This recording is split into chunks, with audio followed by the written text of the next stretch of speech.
नेहमीप्रमाणे संध्याकाळी मी आमची शाळा सुटल्यानंतर घराकडे जात असताना वाटेत मला आमच्या स्कूलमधील काही विद्यार्थी एका किराणा दुकानामध्ये चिप्स, कुरकुरे इत्यादींची खरेदी करत असताना दिसले.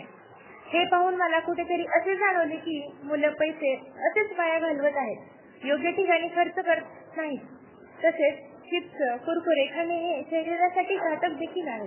याचा आरोग्यावर विपरीत परिणाम होतो.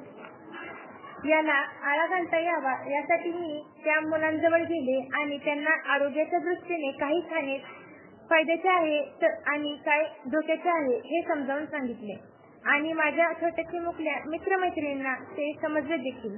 त्याचबरोबर आमच्या इयत्ता 9वी मधील मुलामुलींना हा घडलेला प्रसंग मी सांगितला. त्यावर आम्ही एक ग्रुप तयार केला आणि मुलांच्या खाऊचे पैसे योग्य ठिकाणी गुंतवले पाहिजेत यावर विचार चालू झाला. मला एक कल्पना सुचली.